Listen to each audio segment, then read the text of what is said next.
بسم الله الرحمن الرحيم. الحمد لله والصلاة والسلام على رسول الله. أما بعد, namshukuru Allah subhanahu wa ta'ala na kumtakia rehema mtume wetu Muhammad. Ndugu washiriki, assalamu alaikum warahmatullahi wabarakatuh.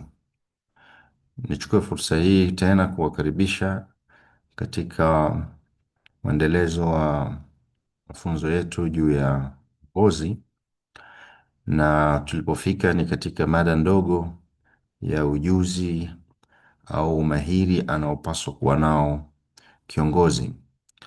Katika mada hii tumezungumza juu ya ujuzi aina mbalimbali, na tuliishia katika ujuzi au umahiri wa kuunda timu, kwa kiongozi anatakiwa awe na ujuzi wa kuunda kikosi kazi, kikosi atakachokuwa anafanya nacho kazi kwa ajili ya kufikia malengo ya jumuiya au ya taasisi ambayo anaiongoza. Na huu tunazungumzia uongozi wa timu. Kama nakumbuka katika zile levels za leadership, yani daraja za uongozi, kuna daraja ukitoka ya self leadership, kuna team leadership. Kwa hiyo ni lazima kiongozi awe na uwezo wa kutambua vipawa na kuwashawishi watu ambao wana vipawa fulani ambavyo vitasaidia katika kufikia lengo. Sasa tukiendelea kutoka katika ujuzi huu ambao au ujuzi au mahiri huu ambao tuliueleza wiki iliyopita, ujuzi mwingine ambao tutaueleza ikiwa ni mwendelezo wa mada hii, ni kwamba kiongozi anatakiwa awe na ujuzi vile vile wa kutatua matatizo, wa kutatua changamoto za watu kwa namna ambayo ni endelevu, namna ambayo inahusisha ubunifu.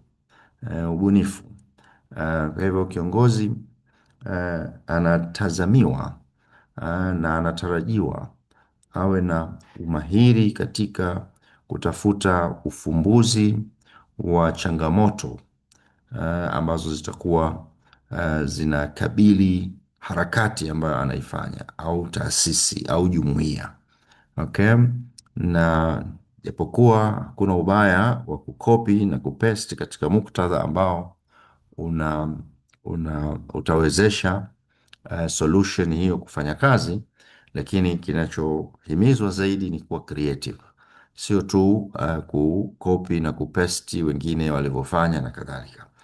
Hata hivyo, iwapo muktadha wa tatizo lilivyo na ufumbuzi ulivyo unaendana na mazingira na jamii husika na kadha wa kadha, hakuna lawama katika kopi ufumbuzi ambao wengine wameutumia. Na ndio katika eneo hili unapokuwa na viongozi ambao pengine hawana uwezo wa ubunifu, exposures, yani kuwa ni wanasoma na kuwa na ujuzi au kuwa ni wenye kusafiri, inawawezesha angalau kuona wengine wanafanya nini katika kadhia, kwa mfano ya maendeleo au kadhia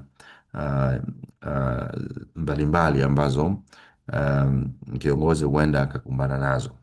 Kwa ni muhimu sana kiongozi ajue ya kwamba anatakiwa awe mahiri katika kutatua matatizo. Matatizo yanapokuja, badala ya kukaa nayo tu na kuyatazama tu na pengine kulaumu tu, anatakiwa atafute ufumbuzi.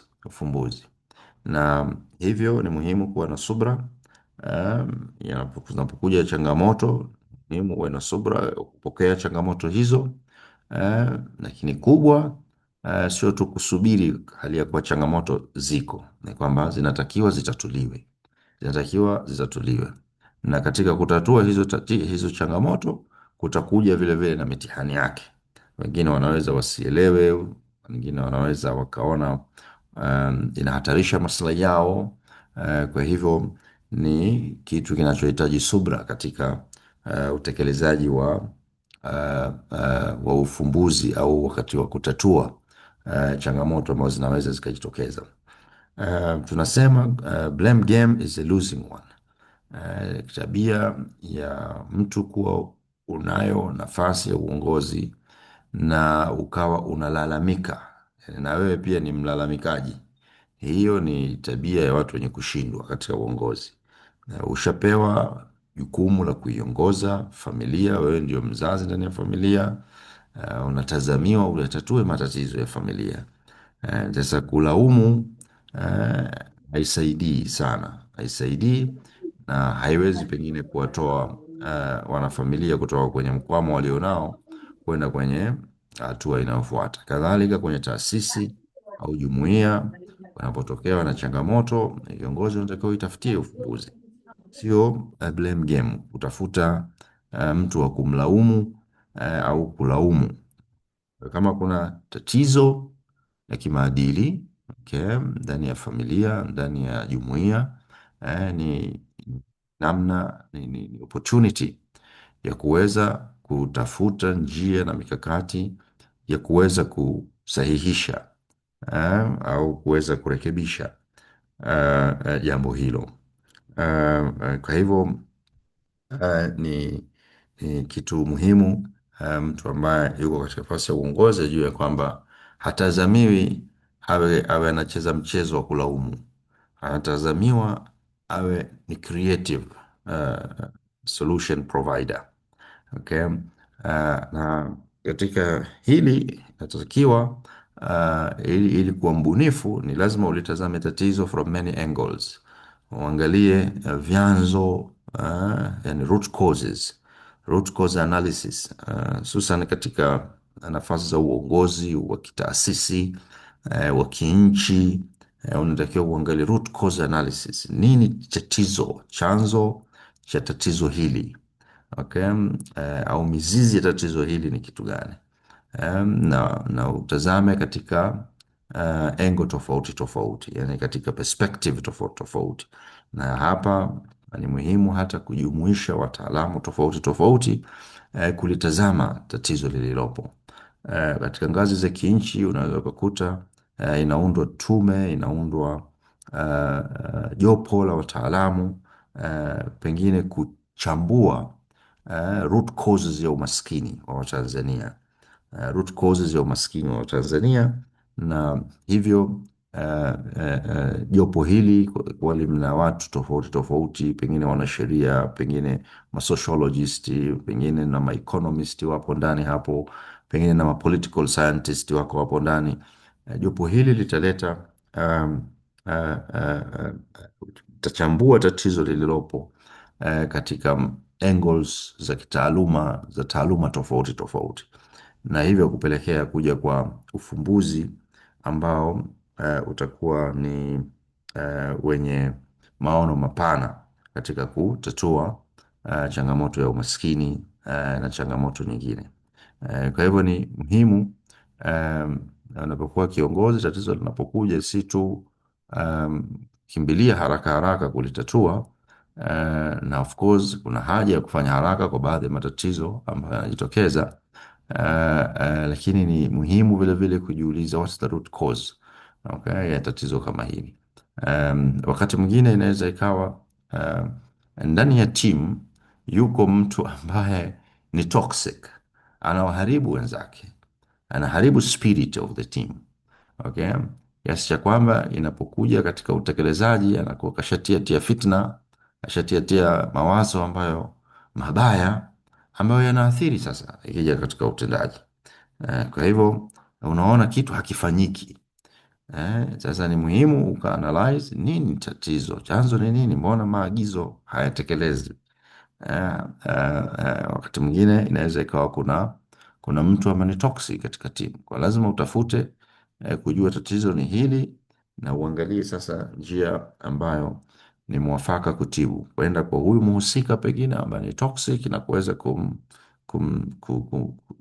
kusahihisha mtazamo wake au kujibu hoja zake. Okay. Na wakati mwingine kama tabia hiyo hairekebishiki, ni mtu kuondolewa katika timu, kuondolewa katika timu, na hili halihitaji kuoneana haya kwamba you don't fit in this team. Umeona, you don't fit in. Kuna watu don't fit in katika teams, na hawa wasipochukuliwa hatua wana athari katika jumuiya na taasisi na maendeleo kwa ujumla. Kitu kingine muhimu, wakati mwingine sio kwamba kiongozi ndio wewe peke yako ukae na kutafuta ufumbuzi, ujifungie mahali peke yako kutafuta ufumbuzi. Wakati mwingine ni muhimu kushirikisha timu yako, tunatatua vipi jambo hili. Kwa hiyo naomba kila mmoja atafakari siku mbili tatu, alafu tutakutana tena kwa ajili ya kuweza kubadilishana mawazo juu ya tunatatua vipi. Kwa hiyo trust your team, trust your team. Weka imani katika kikundi chako, wenzako kuweza kuja na ufumbuzi. Wako baadhi ya viongozi ambao wamejenga mifumo ya kuhamasisha actually viongozi wenzao kuwa ni solution providers. Na ukitengeneza utamaduni wa namna hiyo, unatakiwa vile vile uwe na utamaduni wa kuvumilia makosa. Okay, a culture of mistake tolerance, hususan inapokuwa imedhihirika kabisa kwamba kiongozi huyu alifanya hivi kwa sababu alikuwa anajaribu kutatua tatizo, japokuwa pengine anaweza akakosea. Okay, anaweza akakosea. Kwa hivyo katika creative solution provision, na unapokuwa umehamasisha na kuitaka timu, viongozi wa idara mbalimbali na nini, wawe ni wenye kutoa ufumbuzi, sio matatizo yote kurundikwa kwako. Unatakiwa uwe na hiyo ngozi ya kuvumilia maamuzi wanaweza kuyafanya au solution wanaweza kuzileta, ama zinaweza zika zikawa sio sahihi na kuweza kureverse. Kwa hivyo ni muhimu kwa ujumla kusoma kwa kina hii tasnia ya utatuzi wa matatizo, kwa kuwa hata haya matatizo yanayoibuka yanaweza yakawa katika makundi mengi sana. Unaweza ikawa ni matatizo yanayotokana na mindset, yani elimu. Yanaweza kuwa matatizo mengine yanatokana na tabia za watu, tamaa au mfano wa hayo. Na anaweza ikawa tatizo pengine ni mpango mahususi tu wa kukwamisha mambo yasiende, na haya yote yana risk yake na yana impact tofauti katika ufanisi wa jumuiya na timu. Kiongozi ni muhimu ukaweza kutafakari na kumap, okay, kama matatizo ya taasisi yetu yanaweza yakajitokeza katika maeneo gani, okay, na njia ya kupita yatakapojitokeza matatizo haya ni ipi. Mara nyingi kwenye jumuiya huwa tayari tunajiwekea taratibu, kwa mfano za kimaadili. Unakuta jumuiya nyingi, taasisi nyingi zinatambua kwamba linaweza likajitokeza tatizo katika maadili ya wafuasi. Ndio maana kunakuwa na kitu kinachoitwa code of conduct. Taasisi nyingi makini, na hili ni jambo halipaswi kuachwa katika taasisi zetu za Waislamu, ni kwamba kuna maadili. Tusikae tu tukaajumu ya kwamba au Uislamu na maadili yake na kila mtu Muislamu anayajua. Hapana, yatakiwa lazima tuyaainishe maadili haya ya kila mwanajumuiya, mwana kikundi. Ndani ya taasisi hii tuna maadili, code of conduct ya yoyote ambaye yuko katika jahazi hili ni hii. Umeona bana, ni hizi, ni haya hapa. Okay, na kuna kuwa na disciplinary procedures. Yoyote atakayekwenda kinyume na maadili haya atachukuliwa hatua za kinidhamu. Kwa hiyo hizo ni njia ambazo taasisi makini zinakuwa tayari zishaanza kuziba uwezekano wa kutokea tatizo katika nyanja ya kimaadili. Umeona, nyanja ya kimaadili. Kwa hivyo na nyingine tayari zinaelewa kwamba linaweza likatokea tatizo la uweledi. Okay, uweledi wa mtu ambaye yuko katika nafasi inaweza ikasababisha tatizo. Umeona, sasa wanachukua hatua proactively ya kuhakikisha ya kwamba mtu yoyote anapokwenda kuingia katika nafasi yoyote anafundishwa, anatengezewa uwezo wa kujua, wa kuweza kutekeleza majukumu yake, na kunakuwa na continuous programs ya kuongeza ujuzi wa huyu mtu. Ni jambo muhimu sana kwa taasisi zetu na jumuiya zetu, okay, na hata kitaifa, kuwa hawachwi kiongozi yoyote upite mwaka bila ya kuwa na target ya kujifunza, ya growth. Okay, amejifunza, anatakiwa ajifunze kitu fulani. Katika nafasi yako hii unatazamiwa ndani ya mwaka huu bwana, ujifunze mambo haya. Okay. Na yawe measured kwamba mtu kweli kajifunza mambo haya. Okay.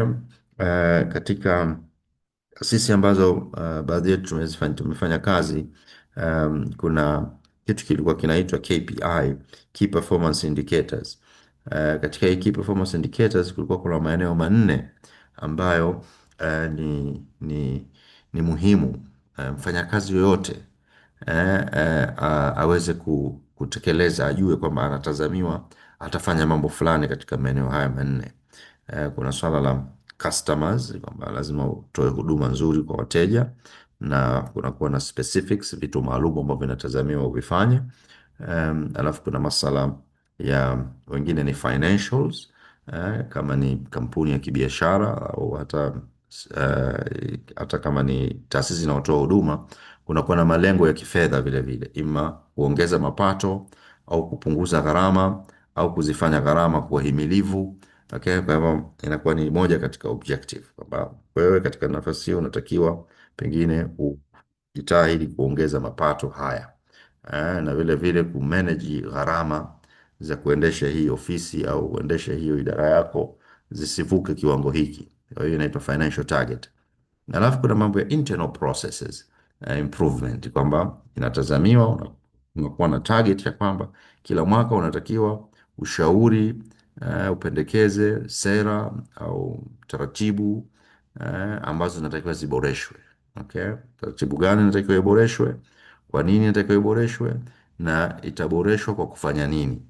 Okay? Kwa hiyo kila mfanyakazi anatakiwa achieve target hii ya kuboresha michakato ya ndani, na target ya mwisho inakuwa ni inaitwa growth. Okay, kwamba huyu mtu au wewe kama mfanyakazi au kama mwanajumuiya unatakiwa ujifunze, na hii tunahitaja katika muktadha ya kwamba kuongeza ujuzi inakuwa ni sehemu ya kuwawezesha watu solve problems katika nafasi zao. Mtu akiwa haongezi ujuzi wake, matatizo yanaibuka mtambuka. Kama hatuna ratiba, hatuna mpangilio wa kuongeza ujuzi wa mtu katika nafasi yake, ni kwamba tunamviza yule mtu, tunamdumaza yule mtu. Okay. Kwa hivyo taasisi makini huwa zinakuwa kabisa kwa nafasi hii, huyu mtu kila mwaka atatakiwa ajifunze au asome au asomeshwe mambo fulani, okay, yatakayomfanya kuwa kiongozi mzuri zaidi. Kwa hiyo hili ni jambo muhimu sana kwa wote ambao wana nafasi za uongozi katika jumuiya zetu na taasisi zetu za Kiislamu, kulifanyia kazi jambo hili. Okay? Na asiachwe tu mtu katika nafasi ya uongozi bila ya mkakati wa mafunzo endelevu, kwamba ima taasisi isaidie au taasisi ihamasishe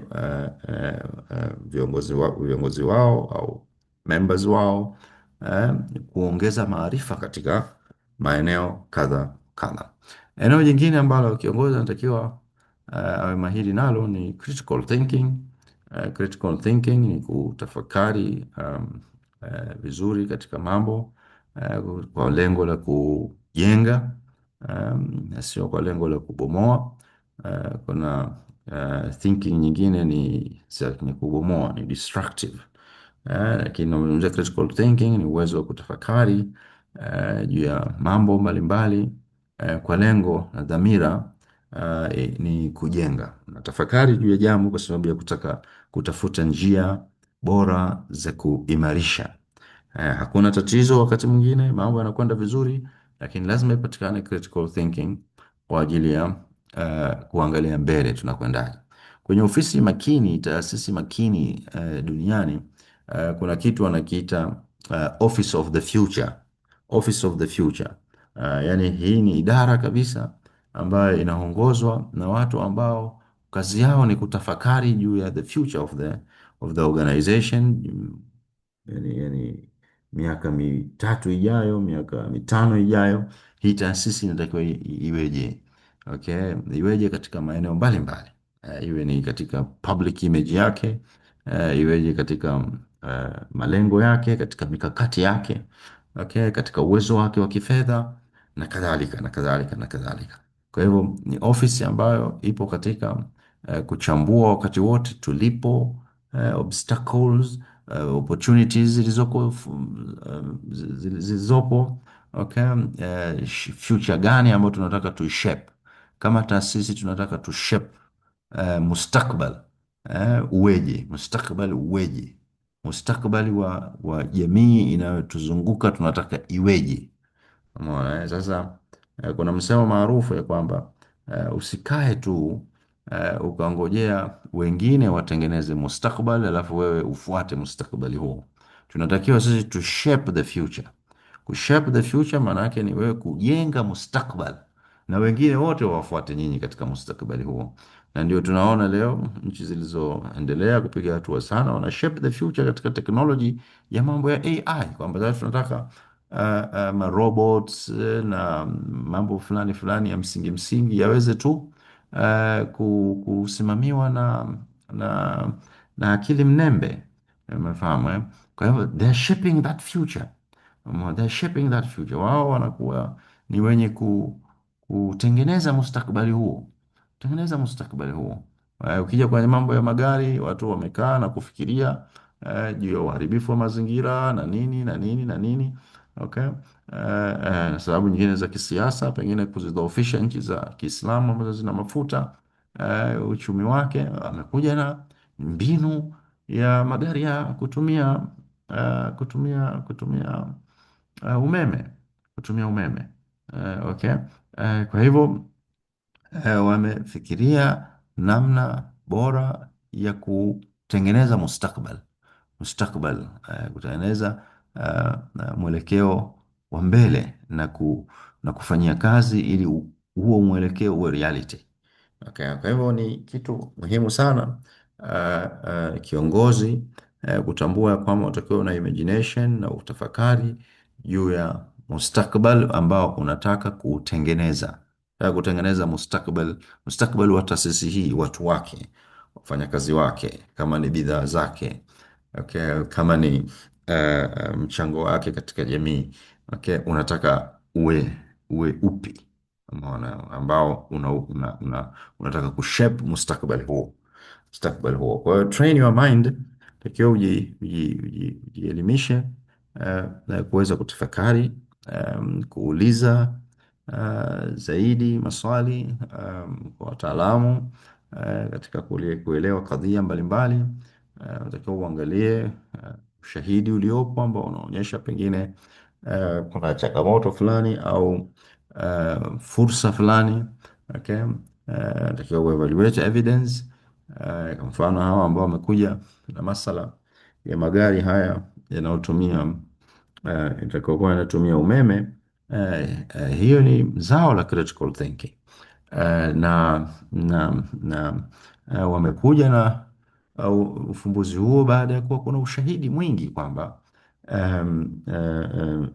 njia zilizopo za zinazotumika kwa ajili ya kuwezesha vyombo vya moto kufanya kazi kwa kutumia petroli na madizeli, kwamba vina pollute mazingira. Kwa hivyo evidence ziko, okay? Angalia evidence zipo kwamba kuna tatizo hapa. Umeona, tukiendelea hivi uchafuzi wa mazingira, masuala ya mazingira itakuwa ni changamoto kubwa kwa wanadamu na kadhalika. Kwa hivyo evidence zipo zinazoonyesha kuna haja ya kureform, kuna haja ya kutafuta njia ya kushape mustakabali mwingine kutoka kwenye huu tulionao, na watu wamefanya uwekezaji mkubwa katika kuliendea jambo hilo. Katika critical thinking unatakiwa question assumption and status quo. Watu wenye kutafakari vizuri kabisa kwa namna ambayo ya kujenga huwa wanajiuliza kwa nini tufuate utaratibu huu? Kwa nini tuwe na sheria hii? Kwa hiyo wanatafuta kuhoji ile hali iliyopo. Hali iliyopo inatakiwa ihojiwe. Unaona, kwa sababu tunapohoji hali iliyopo ndio itakayotuwezesha kuweza kuona mapungufu kadha wa kadha na kuweza kuangalia tunataka kwenda vipi. Wewe ndani ya familia yako kwa hali mlionayo ukiwa critical thinker unahoji kwa nini sisi tuwe katika hali kama hii. Umeona, hali kama hii. Umeona, kwa hivyo ni jambo ambalo hata wewe binafsi unataka ujihoji, kwa nini uko katika hali kama hiyo uliokuwa nayo. Umeona, na kitu gani cha kufanya pengine kwenda kwenye hali bora zaidi. Ikiwa hujiulizi kwa nini uko katika hali hiyo ulionayo, utakuwa wewe kila siku unaamka jana na leo na kesho ni vile vile tu. Umeona, na imekuja katika hadithi moja ambayo japokuwa ni dhaifu lakini ujumbe wake ni muhimu kuzingatiwa, ni manistawa yaumahu fahuwa maghbuna, yule ambaye siku zake mbili zinafanana tu yani jana alichokifanya na leo atakachokifanya ni yale yale tu. Umeona, huyo mtu amepata hasara, amepata hasara kwa sababu ukae ukaongeza jambo. Muislamu anatakiwa ni mtu ambaye anaongeza jambo katika khairat zake. Jana nilifanya hiki mpaka hapa, leo nitaendelea hapa mpaka hapa, kesho nitaendelea nyingine hapa mpaka hapa. Ni mtu ambaye ana siku zake hazilingani katika kuyafanya mambo ambayo ni ya kheri, na si kwa sadfa, bali kwa mipango, kwa kupanga kabisa. Umeona kwamba leo jana nilitembelea kwa mfano wagonjwa wawili, leo nitajaribu kutembelea wagonjwa wengi zaidi. Umeona, au jana niliandika hadithi fulani na kuishare, leo nitaandika hadithi mbili tatu zaidi za kushare, za kufundisha watu. Umeona, au nitaandika juu ya aya fulani na kushare. Okay. Cha ajabu ni kwamba sisi hatufanyi kitu cha ziada. Tunayo makundi mbalimbali sogozi, zile ni fursa. Mafundi sogozi ni fursa za wewe kufanya wema fulani, kushare something either educative, kitu cha kuelimisha, kitu cha kuhamasisha, kitu cha kuhadharisha. Okay, lakini unakuta mtu yuko kwenye kundi kundi la WhatsApp na hatumii kufanya kheri yoyote katika kundi lile. Yeye ni yupo tu. Kwa hiyo lazima ujiulize, okay? Kwa nini uko hivyo ulivyo? Huna mchango wote ule ambao unaweza ukachangia katika makundi kama hayo. Umeona? Kwa nini huchangii? Umeona? Sasa ukijiuliza maswali haya utakuja labda uelewa wangu, labda muda sina, labda kitu fulani fulani, na ukishaanza kuyajua hizi changamoto zako na kama una dhamira ya kuja kutoa mchango fulani, utatafuta namna ya kuweza kutatua hizi changamoto zako ili uweze kupiga hatua mbele zaidi. Kwa hivyo jambo la mwisho katika critical thinking ni be aware of your biases. Okay, sisi ni binadamu ambao zaliwa katika mazingira tofauti tofauti. Wakati mwingine huenda ikawa tunafikiria mambo katika namna ambayo pengine imeathiriwa kutokana na makuzi yetu. Okay, au imeathiriwa kutokana na utamaduni ambao upo. Kuna superiority biases. Okay, na kuna wakati mwingine mtu wa kujiona yeye ni mkubwa. Okay, wakati mwingine anajiona kwamba labda yeye ndio anatakiwa atafakari, okay, na sio wengine katika mustakabali wa taasisi. Anapokuja mtu mwingine kujaribu kuleta mawazo na nini, unaanza wewe kama nani? Wewe sio kiongozi wa taasisi hii bwana. Umeona? Sasa hizo ni superiority biases. Mtu unazuia mawazo mapya au unazuia hoja mpya kwa sababu tu ya superiority wako wana ukubwa wako. Kuna blame biases, okay? Tendency ya mtu kuwa ni wa haraka kutaka kulaumu. Okay, kuna appearance biases, confirmation. Ni eneo ambalo basically katika taaluma kuna somo kabisa linaloitwa critical thinking. Okay, tuwezi kuizungumza ujuzi huu kwa dakika hizi chache, lakini nikukumbushe ya kwamba critical thinking ni somo leo kabisa katika taaluma, watu wanasoma kabisa. Somo limeandikiwa vitabu vingi tu. Okay, critical thinking skills. Unafundishwa namna ya kufikiria nje ya boksi, namna ya kuyachambua mambo na kuwa mtu mwenye fikra. Okay. Na hapa wanazaliwa watu ambao wanaitwa thought leaders, viongozi wa fikra. Hawa wanakuwa ni watu wamejipambanua katika jamii kwa kuja na fikra angavu sana, fikra zenye kuangazia mambo katika sura nyingine kabisa. Kwa hivyo ni eneo ambalo tujifunze zaidi ili kuweza kuwa mahiri kama viongozi. Eneo jingine la ujuzi na umahiri ambao kiongozi anatakiwa kuwa nalo ni risk taking. Okay? Um, Kuwa tayari kubeba hatari, kubeba hatari ambazo zipo katika utekelezaji au katika kuyaendea malengo fulani. Okay? Um, Tukija kwenye maisha ya Mtume saa sallam, kama asingekuwa tayari, asingekuwa na asingekuwa mwenye kubeba hatari ambayo ilikuwa iko mbele yake katika kulingania tauhid, lingania juu ya la ilaha illa Allah. Ni wazi ujumbe huu usingetufikia sisi leo. Okay, lakini yeye alibeba na alikuwa tayari kuhatarisha maisha yake, okay, kwa ajili ya kufikisha ujumbe aliopewa kuufikisha. Okay, kwa hiyo unapokuwa na uh, lengo kubwa kabisa, okay, linalo taka kuibadilisha jamii, okay, sio watu wote watapenda, sio watu wote watapenda.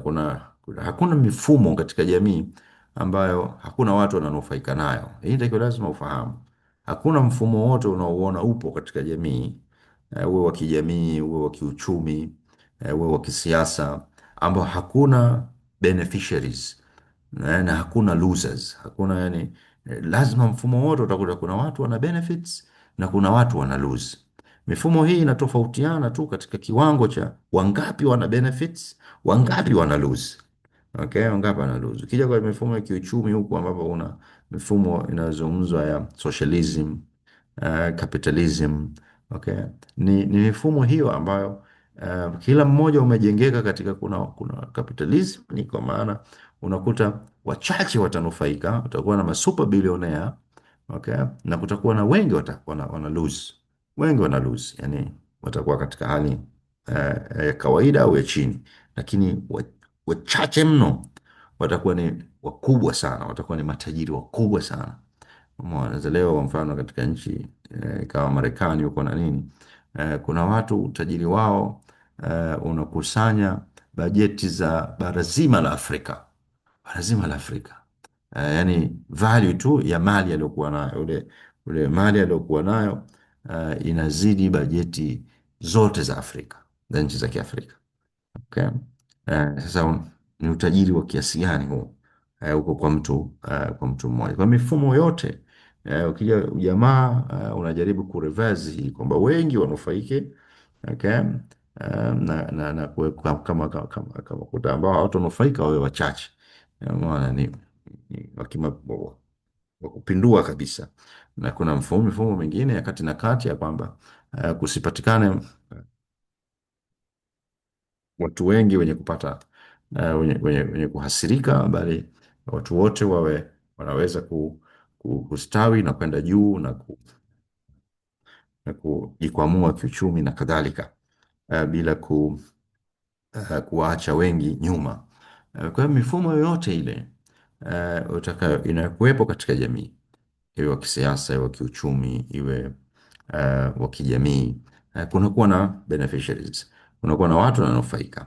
Sasa unapokuja na mawazo mbadala au unapokuja na kakati mbadala, okay, jua ya kwamba kutakuwa na watu ambao hawatopenda, kuna watu hawatopendezewa na mbadala unaokuja nao, na hivyo wanaweza kuwa ni hatari, wanaweza kuwa ni hatari kwenye mpango, na wakati mwingine wanaweza kuwa ni hatari kwako wewe binafsi, kwako wewe binafsi, wakakushughulikia wewe binafsi, kuhatarisha maisha yako, au hata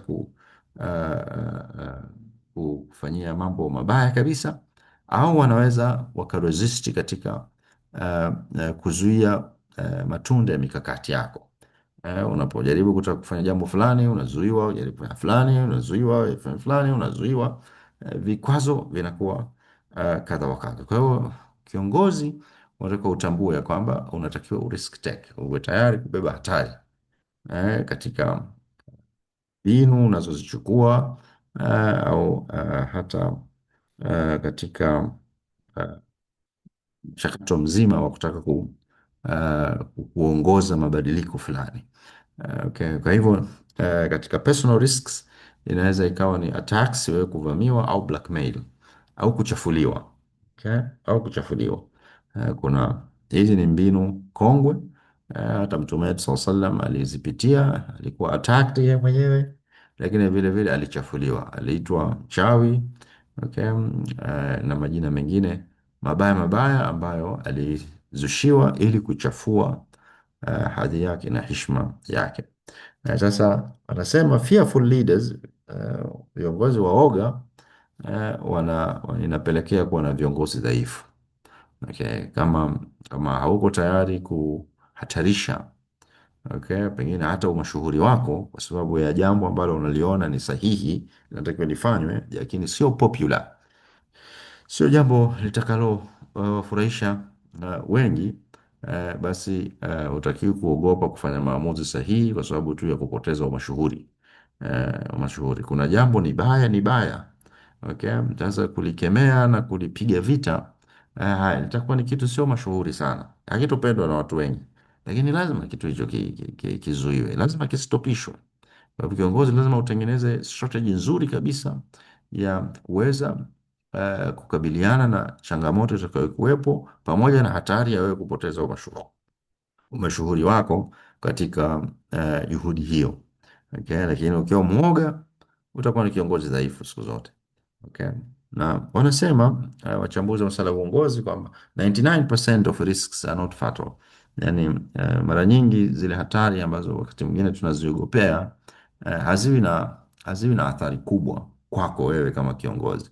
Kwa hivyo usiwe ni mtu ambaye unajizuia kuchukua hatua fulani kwa sababu tu unahofia hatari fulani. Mara nyingine hizo hofu ni ndani ya imagination tu zetu, unahofia wewe mwenyewe tu kwenye kichwa chako, okay? Lakini haipo, kiuhalisia haipo, haitokuwepo, halitotokea jambo hilo. Pengine unaweza ukawa unahofia kuja kushambuliwa, wakati mwingine unahofia utachafuliwa, lakini pengine wanasema wachambuzi, mara nyingi hofu ambazo wakati mwingine kiongozi anaweza kuwa nazo ni zile hofu tu za kufikirika, lakini sio halisi. Kwa hivyo hii haimaanishi kwamba usitafakari juu ya risks ambazo zipo, na viongozi wote wazuri wa wanatambua kwamba katika hili ninalotaka kulifanya, okay, kuna hatari hizi. Ima kuna hatari katika hatari za kimkakati, mkakati huu unaweza ukakwama kwa sababu moja mbili tatu, au mkakati huu unaweza kukwama kwa sababu ya personal attacks kwako wewe, na hivyo unaanza kuchukua tahadhari, unaanza kutafuta njia za kujilinda na kujihami ili hatari hizo zisijitokeze kulingana na ile probability ya uwezekano wa kutokea hiyo hatari na kadhalika. Uwezo mwingine ambao unatakiwa uwe nao kama kiongozi ni adaptability and agility. Okay, unatakiwa uweze kukabiliana na mabadiliko, na uendane na mabadiliko, na kubwa zaidi kama tulivyosema ni wewe kuwa kiongozi wa mabadiliko, yani sio tu kusubiri mambo yabadilike duniani ndio yakulazimisha na wewe kubadilika. Okay?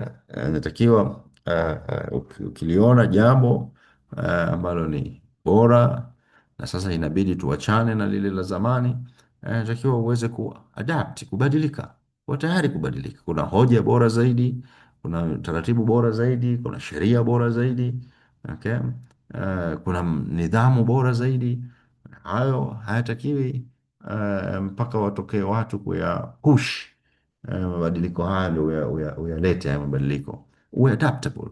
Umeona, na ndio tunaambiwa mfano katika historia za kisiasa kwamba wakati wa kuanzishwa vyama vingi Tanzania kulikuwa na asilimia kubwa wa Tanzania walikuwa wanaona mfumo wa chama kimoja ni bora kuliko mfumo mwingi, mfumo wa vyama vingi. Lakini kiongozi wa wakati ule Mwalimu Nyerere aliona kwamba hapana, ulimwengu wote huu sasa unakwenda kwenye mambo ya demokrasia.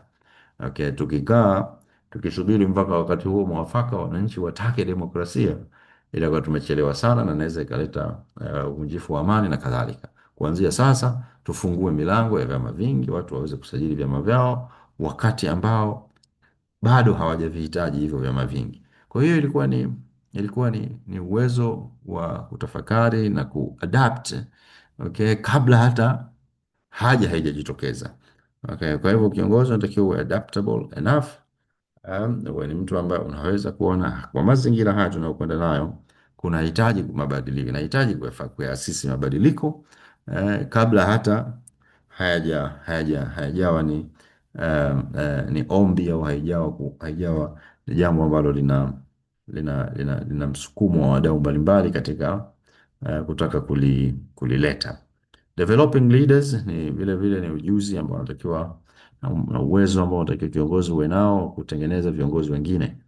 Okay. Kila mmoja wetu ni maiti au marehemu mtarajiwa, lakini maoni yetu yatakuwa ni endelevu.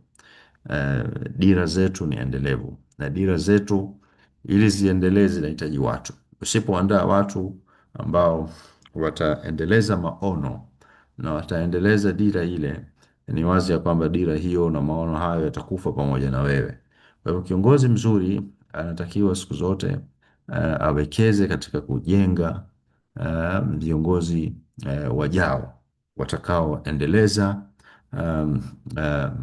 fikra, maono ya kule ambapo unataka twende. Kama kiongozi unataka watu tufike hapa, kwa hivyo tengeneze viongozi wengine watakaoweza kusukuma gurudumu hilo. Mtume SAW ni mfano wa kuigwa katika hili, katika kuwalea masahaba zake vizuri, na kuwaongoza vizuri kiasi cha kwamba wakaendeleza da'wa ya Uislamu hata baada yake. Hawakusema kwamba mtume amekufa kwa hivyo basi tena mambo haya nayo yafe, bali waliendeleza Uislamu. Na sisi sote kama wafuasi wa Mtume sallam na Uislamu huu tuna carry hiyo responsibility ya kufikisha ujumbe wa Uislamu kwa wengine. Na Mtume sallam anasema balighu anni walau aya, ni kauli ya kuwahamasisha kuwa na wengine wenye kubaligh. Mtume kazi yake ni balagha, kufikisha ujumbe, okay, wa Mwenyezi Mungu kwa viumbe. Umeona, na kwa maneno haya tuliyosema, mtume alikuwa anawaambia masahaba zake kama mna jukumu na nyinyi hata baada yangu mimi kuondoka, kufikisha kwa wengine walau aya, japokuwa aya moja tu, kuwafikishia wengine. Kwa hivyo hiyo ilikuwa ni ujumbe unaoonyesha ya kwamba Mtume sallam alikuwa akiwaandaa masahaba zake juu ya kubeba jukumu la kufikisha Uislamu kwa wengine, kufikisha sawa wengine. Huwezi wewe kiongozi kufika kila mahali na kwa umri ambao tunao hata ukiishi umri mrefu utazeeka, utachoka. Huwezi kufikisha ujumbe huu peke yako. Umeona, watu wengine wanazaliwa, watu wengine wanakufa na kadhalika. Okay, sasa ni muhimu kutengeneza leaders ambao wataweza kubeba maono hayo na kuwahamasisha vya kutosha ili waweze kuyashika hayo maono na kuyafikisha au kuyaendeleza mbele hata pale utakapokuwa wewe haupo. Katika uwezo mwingine wa kiongozi ni kuweka mikakati, kutengeneza mikakati ya utekelezaji. Kiongozi anatakiwa awe na ujuzi wa kutengeneza strategy, okay, na kutekeleza mambo kimkakati. Kwa hivyo na hili eneo la strategies na strategic formulation ni jambo pana vile vile, ni taaluma ambayo watu wanasomea, wanakuwa ma strategist, wengine wanakuwa ni watu kuandaa mikakati na kushauri. Kuna makampuni ambayo kazi yao kushauri juu ya kutengeneza mikakati mbalimbali, lakini mikakati ni jambo moja na utekelezaji ni jambo la pili. Kwa hivyo ni muhimu kiongozi awe na uwezo na ujuzi na umahiri katika kuja na mikakati katika hali mbalimbali ambazo au katika kipindi tofauti tofauti kwa ajili ya kuweza kuyafikia malengo yanayokusudiwa. Uh, hivyo pale ambapo panahitajika negotiations, majadiliano yafanyike, majadiliano pale panapohitajika kuwa na makubaliano, treaties, makubaliano yawepo. Pale panapohitajika military campaigns, basi ziwepo. Hii tunahitaja katika muktadha wa Mtume sallallahu alaihi wasallam.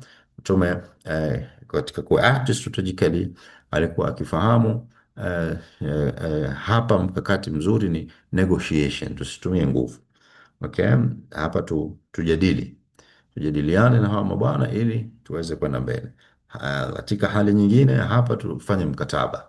Hapa inabidi tuingie kwenye mkataba kabisa, tuwe na mkataba na hawa wengine. Au hapa bwana lazima tufanye kampeni ya kivita. Hapa inabidi tupigane. Kwa hivyo kiongozi lazima uwe na mikakati, na katika situation tofauti tofauti uweze kujua tool gani, mbinu gani ni bora zaidi ya kutumia kuliko mbinu nyingine ili kuweza kusukuma harakati. Strategic leader anatakiwa siku zote awe ni mtu yuko tayari kujifunza na kuangalia mbinu mpya. Anatakiwa awe proactive, okay. Anatakiwa ajitahidi kuzungukwa na watu wenye fikra, wenye maono, tena hata kumshinda yeye, okay. Na awe ni mtu ambaye anathamini matokeo, si tu kuandaa mikakati lakini ikawa hakuna utekelezaji na mikakati hiyo haina matokeo. Hiyo itakuwa ni upotevu mkubwa wa muda na nguvu. Eneo la mwisho kwa mujibu wa Dr. Qadhi na Jalal juu ya ujuzi anaotakiwa kuwa nao kiongozi ni creating culture, kujenga utamaduni ambao ni mzuri utakaowezesha timu kufanya kazi kwa pamoja kwa ajili ya kufikia malengo ya pamoja. Kwa hivyo kiongozi anatazamiwa kwamba ataasisi utamaduni uliokuwa bora. Kama sio kuasisi, basi ataendeleza utamaduni alioukuta ambao ni bora, na zile tamaduni au zile taratibu ambazo sio nzuri au zinakwamisha au zinachelewesha aweze kuzifanyia mabadiliko. Kwa hivyo kuanzia katika masala ya utamaduni kwenye mambo ya communication, watu wanazungumza vipi, team members wanazungumza vipi, team members wanaheshimiana, team members wanatafakari kwa namna ya kujenga, okay, na mahusiano ya watu, okay, na kadhalika. Masuala ya utamaduni ni mambo mengi sana, na taasisi zote mahiri, jumuiya zote mahiri, viongozi huwa wanawekeza vya kutosha katika kujenga utamaduni, kujenga culture ya members, kujenga nidhamu ya wanajumuiya, kujenga nidhamu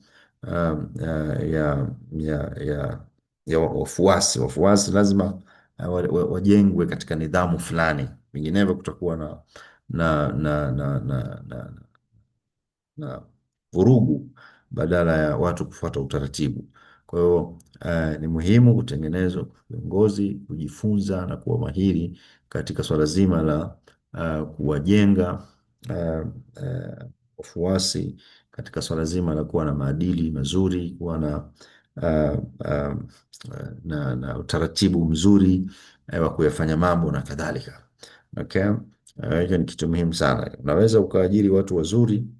Okay?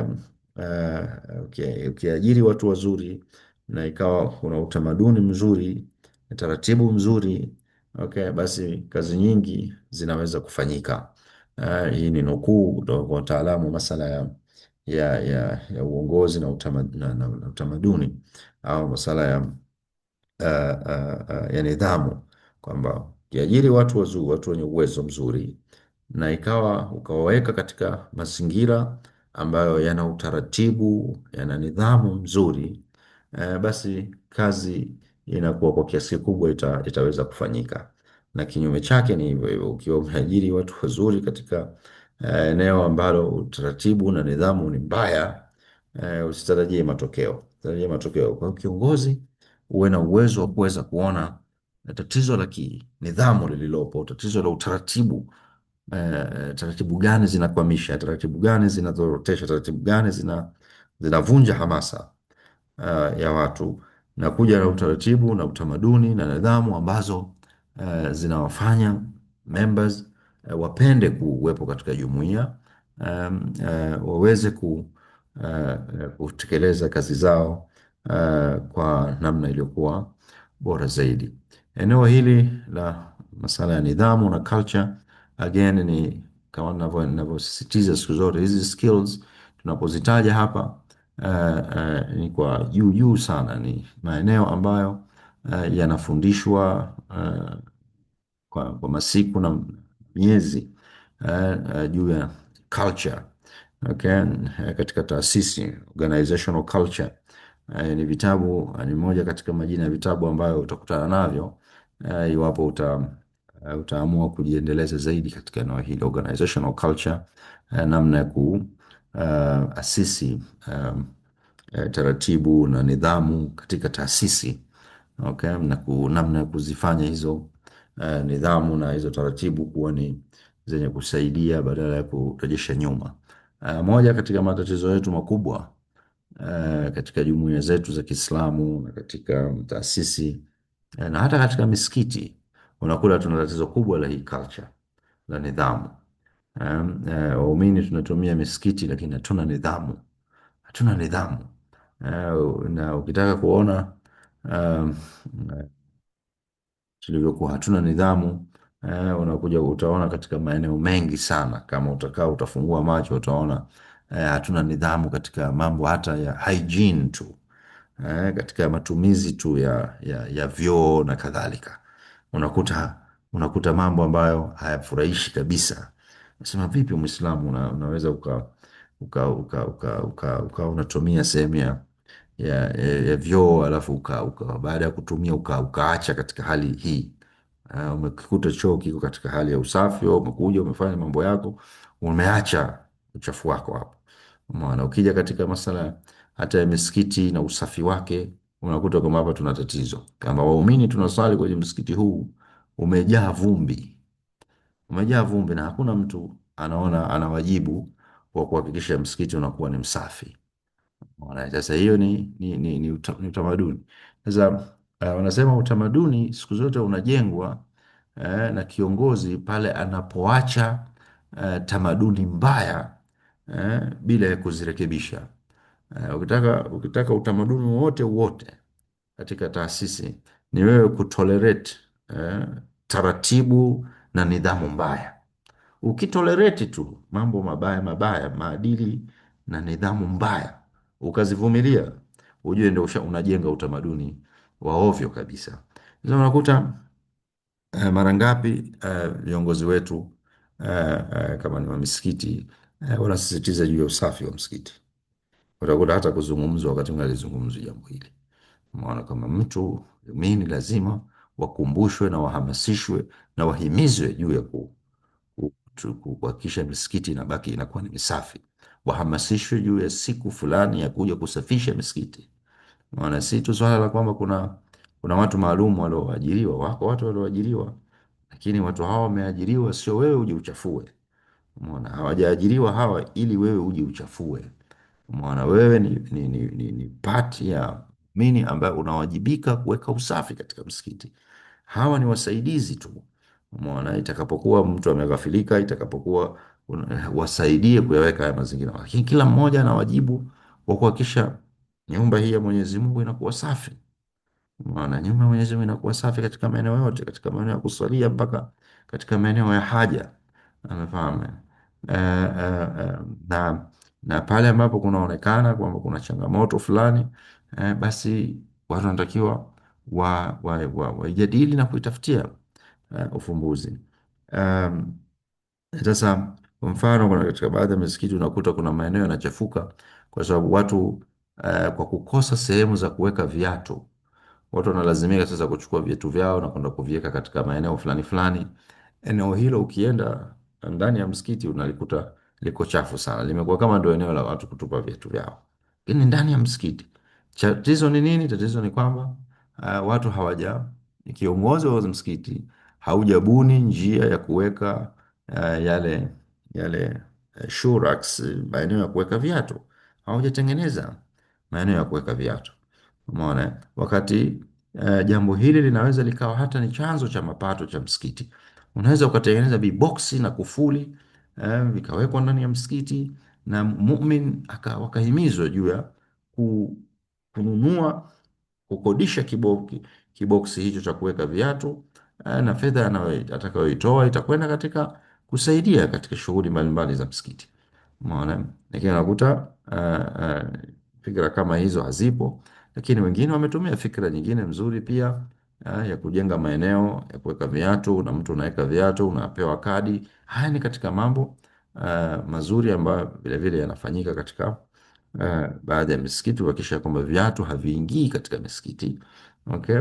Na vile ambavyo vinaingia katika misikiti mingine wameweka mifuko madhubuti kabisa ya kuhakikisha kwamba kama mtu ataingia na kiatu chake msikitini, basi kiatu hicho kitakuwa kiko ndani ya mfuko ambao utafanya usichafue usichafue msikiti. Kwa hivyo utamaduni, nidhamu inatakiwa ijengwe, na tujue siku zote nidhamu mbaya inakuwa kwa kuinyamazia na kwa kuto kuchukua hatua. Ukitolerate nidhamu mbaya kama kiongozi, unaona kabisa hichi kinachofanyika sio kitu kizuri, si jambo la sawa hili, na ukatolerate, ukafungia macho, ukaturn the other side, ukaangalia upande mwingine, okay, ujue ndo unatengeneza utamaduni mbaya katika huo msikiti. Umeona, eh? Sasa ikiwa wewe mwenyewe unabeba viatu vyako vikiwa katika hali ya haviko katika mfuko wala nini, unakwenda navyo kwenye kibla wewe ndio imamu. Sasa sijui hao maamuma watafanya vipi? Umeona, utafanya vipi? Lazima ufikirie namna bora ya utunzaji wa kitu kama hicho. Lakini pia tujiulize tumefikiaje katika hali ya kwamba moja katika maeneo ambayo leo mtu si hajisikii salama katika kwa kiatu chake tu, msikiti ikawa pia sio sehemu mtu anaona salama kuacha kiatu chake. Tumefikaje hapo kama jamii? Kwa hivyo ni kwamba kuna tatizo ambalo linahitaji tafakuri ya kina, kuona imekuwaje tumefika katika hali hii. Moja katika mambo ambayo huwa yananikera na yanani fadhaisha sana, ni kuona ya kwamba jamii yetu ilipofika ni mtu anaweza kuiba mpaka msikitini, mpaka viatu vya misikiti, viatu vya chooni vya msikiti. Um, Kwa nini tumefika hapa? Na vipi tunaweza kukabiliana na jambo kama hili? Unaweza kusema tunaishi kwenye jamii mchanganyiko, kuna Waislamu na wasiokuwa Waislamu, pengine hawa wasiokuwa Waislamu wanakuja kuiba na nini. Sasa lazima tafute ufumbuzi wa kuhakikisha ni jambo la aibu sana kwa kweli. Mathalan, aje mgeni, aje mtu kutoka nje ya Tanzania, alafu umpeleke msalani, akakikuta kule kuna kiatu kimekatwa katwa. Sisi tunavikata siku hizi vile viatu, tunanunua ndala zile tunazikatakata. Ukiuliza mbona hivi viatu mmevikatakata namna hii, maana kwamba ni kwa sababu ya kuzuia wizi, mtu asiibe hivi kiatu akikiona kimekatika hivi, hataweza kupata mteja. Sasa watu wamefikia, wameona kwamba sasa tumefika hapo kweli. Umeona kwamba sasa tunalazimika katika kukabiliana na kumfanya mwizi asiibe kiatu chochooni, kukikatakata. Umeona, au tuna tatizo katika tamaa kubwa ambayo tunatakiwa tuweke mikakati ya kulitatua. Pengine ni umaskini wa kupita au wa kupitiliza, kiasi cha kwamba watu wanafika mahala mpaka kuiba kitu kama hiki, kwa ajili ya kwa ajili ya kutafuta mkate yao. Umeona, tatizo au ni nidhamu tu, utamaduni tu wetu wa kuto kuogopa kuiba. Yani mtu hahofii kuiba. Umeona, tumevumilia wizi kiasi cha kwamba mtu anaona kuchukua tu kitu ambacho kiko katika msikiti, msikiti ni nyumba ya Mungu, kwa hiyo na kiatu anaona hakina mwenyewe. Tumefika hapa. Kwa hiyo ni mambo ambayo tunahitaji kuyatatua. Tunaona mara kadhaa kwenye makundi video zikitumwa, watu wanaiba misikitini, wanawaibia watu wenzao misikitini. Tunaona watu wanaiba mpaka vipaza sauti vya misikiti. Ni kwamba tuna tatizo la wizi katika jamii yetu, na huo ni utamaduni mbovu kabisa ambao unatakiwa kuzungumzwa kila wakati na kukemewa, ili utamaduni huo ufe, na kuweka vidhibiti vya kuhakikisha kwamba utamaduni huu hauwezi kupewa nafasi na mtu atashughulikiwa ipasavyo, anapokuja kubainika kwamba anajihusisha na tabia kama hiyo ya wizi na kadhalika. Kwa hivyo swala la nidhamu kwa kweli ni jambo kubwa sana. Jamii yoyote ambayo haijali katika nidhamu haiwezi kupiga hatua kubwa ya kiustaarabu na kadhalika. Nimalizie katika mada hii kwa kueleza ya kwamba kuna mengi sana katika mafunzo, na moja katika watu ambao wameandika kwa upana sana juu ya ujuzi anaotakiwa kuwa nao kiongozi ni huyu bwana anaitwa Joe Owen. Joe Owen, nafikiri kitabu chake kinaitwa Leadership Manual au kama hivi, labda ni jaribu kuangalia hapa haraka haraka, lakini inshallah nitatuma pia jina la kitabu hiki kwenye group. Huyu bwana amechambua zaidi ya maeneo 90 ambayo yanahitaji kiongozi kuwa na ujuzi nayo. Ameanza na mindset skills, kwamba katika mindset kiongozi anatakiwa awe na positive attitude na kadha wa kadha. Sitojadili haya kwa kina, lakini kama nilivyosema, naweza pengine kutuma kitabu kwa ajili ya watu kuweza kusoma juu ya umuhimu wa aina mbalimbali ya ujuzi ambao huyu jamaa ametuandikia. Kuna career skills, kiongozi anatakiwa awe na ujuzi, na hapa amebainisha mambo mbalimbali ambayo yanaangukia katika eneo hilo. Okay. Vile vile people skills, unatakiwa uwe na ujuzi wa namna ya wewe mwenyewe kujifahamu, wafahamu wengine, na namna ya kuamiliana na watu, katika kuwahamasisha, katika kuwa coach, katika kujenga nidhamu, katika kumanage expectation, performance na kadhalika. Na kuna eneo jingine la moment of truth skills, okay, na daily skills ambazo anatakiwa awe nazo kiongozi ni kusoma kila mara, kuandika pale ambapo kama ni note taking au kama ni kuandika makala au kuandika juu ya kadhia fulani, presenting. Uwe ni wewe una ujuzi mbalimbali katika eneo hili. Hizi ameziita daily skills. Kiongozi anatakiwa ajimarishe na ajinoe na ayafanye mambo haya on daily basis kadri inavyowezekana. Organizing skills, anatakiwa awe na political skills, okay, awe na financial skills, okay, awe na strategy skills of formulating and executing a strategy, ambalo hili tulishalieleza hata huko nyuma.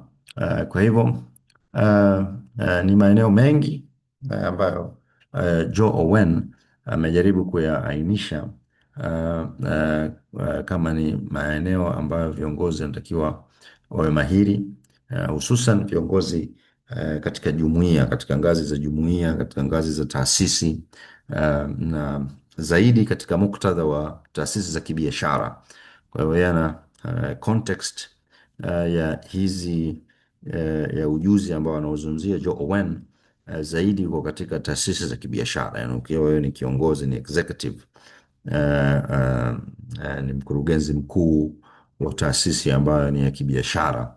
Kwa hivyo haya yote yanatakiwa kiongozi awe mahiri kwa kiasi fulani, au awe na timu ambayo ina umahiri wa maeneo haya. Bila shaka kiongozi huwezi kuwa mahiri katika kila eneo moja, lakini kila eneo uwe una uwezo fulani. Huwezi kuwa top notch excellent kabisa, lakini unauelewa, unafahamu umuhimu wake, na una watu ambao pengine wanakusaidia katika baadhi ya maeneo haya, kama wewe ni dhaifu katika eneo hilo. Kwa hivyo ndugu zangu, tutasimama hapa, na hii inahitimisha mada yetu hii ndogo ya ujuzi anaopaswa kuwa nao kiongozi. Inshallah taala, wiki ijayo tutaingia kwenye mada ndogo nyingine ambayo katika mafunzo yetu haya ya uongozi. Nisimame hapa, kama kuna mtu ana swali ana mchango wa kutoa, kitu pengine tumekiwacha, anaweza akaongeza ili sote tuweze kunufaika na darasa hili au mafunzo haya. Basi niwakaribishe sasa, ni nafasi yenu kuweza ima kuuliza au kuchangia. Karibuni sana.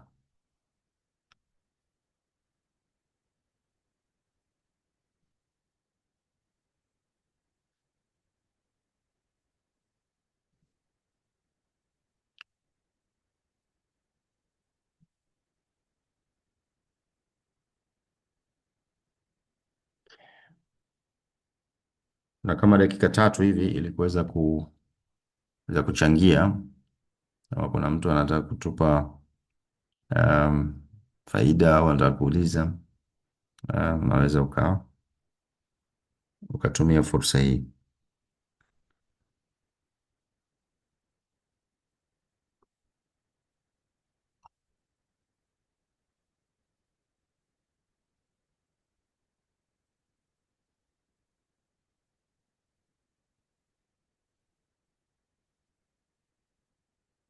Okay, kama hakuna swali au mchango wowote, nihimize tu ya kwamba tujitahidi sana kujiendeleza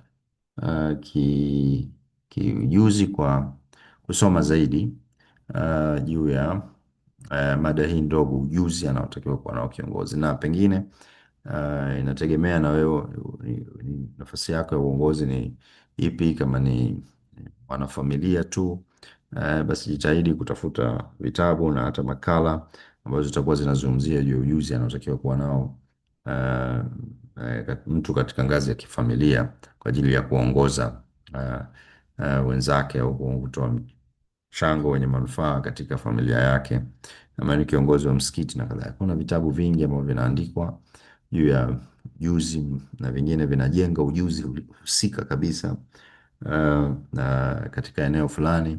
Ni dhamira yetu kwamba tunapotaja um, maeneo haya ambayo tunatakiwa tujenge ujuzi, tuyajue vizuri kwamba tutakwenda kujiendeleza zaidi.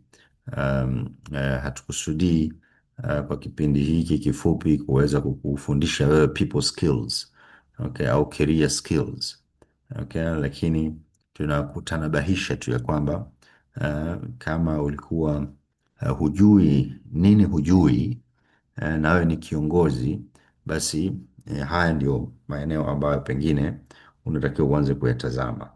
Wewe ni mjuzi, unayajua mambo haya, okay? Na utazame muktadha wako, okay?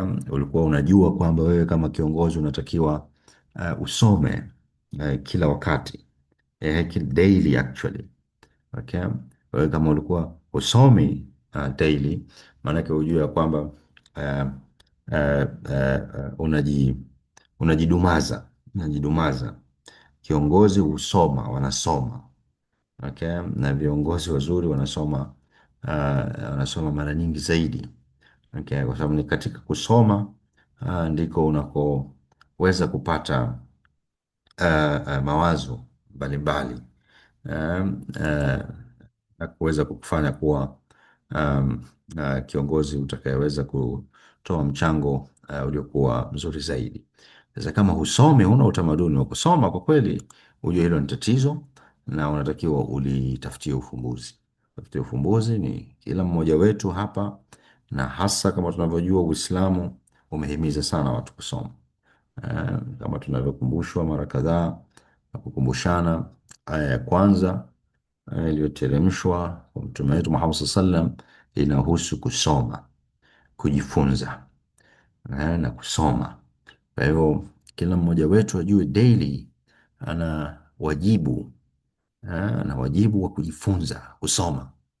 Okay. Sasa wakati mwingine unaweza ukasoma kwa sababu unataka kutatua changamoto fulani, unaitafutia kitabu au unatafuta masomo ambayo yatakusaidia kuitatua ile changamoto. Lakini hata kama hakuna changamoto yoyote, ni muhimu ukasoma ukasoma mada mbalimbali na kukusaidia mada ambazo zitakuwa zinafungamana na haya ambayo tumeyaeleza, mambo ya mbalimbali ambayo tumezungumza.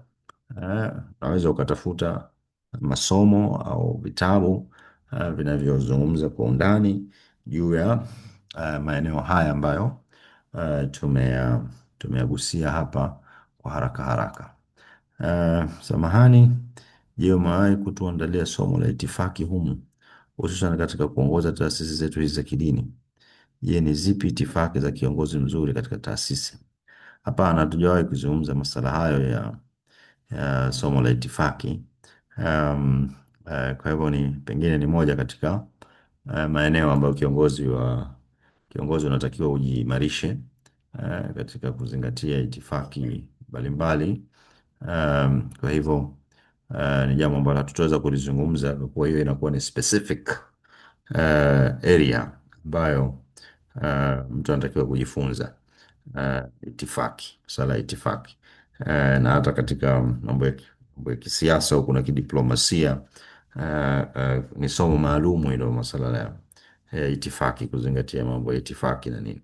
Sasa kwenye taasisi za kidini, katika muktadha wa kidini, ni zipi itifaki za kuzingatiwa?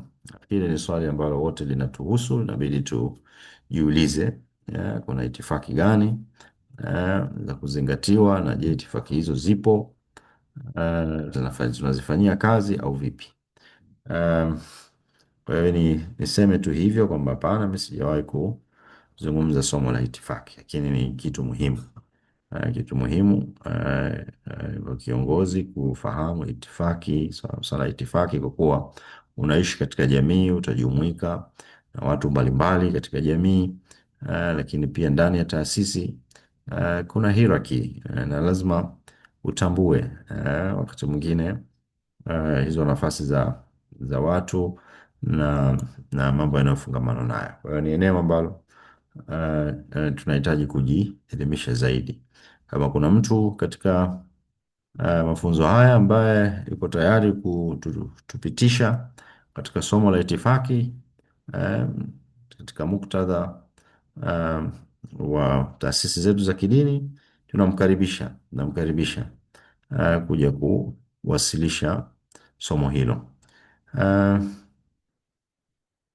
Okay, hakuna maoni mengine kwenye chat. Kwa hivyo baada ya haya yote, ni washukuru nyote kwa kujumuika nami mpaka hapa tulipofika. Ah,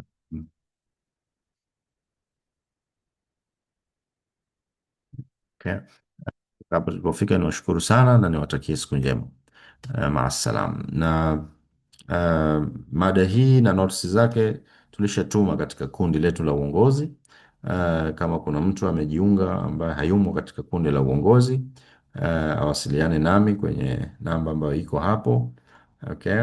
Ili niweze kumuunda katika kundi ili aweze kupata notes. Notes zetu zimeishia hapa tulipofikia leo. Inshallah taala, kwa mada inayofuata tutaendelea kuongeza notes za mada ijayo inshallah taala, ili iwe ni rahisi kufanya mapitio na marejeo katika mada husika. Basi niishie hapa, seme subhanaka Allahumma bihamdik, ashhadu an la ilaha illa anta astaghfiruka wa atubu ilaik. Kwaherini na niwatakie siku njema. Asante.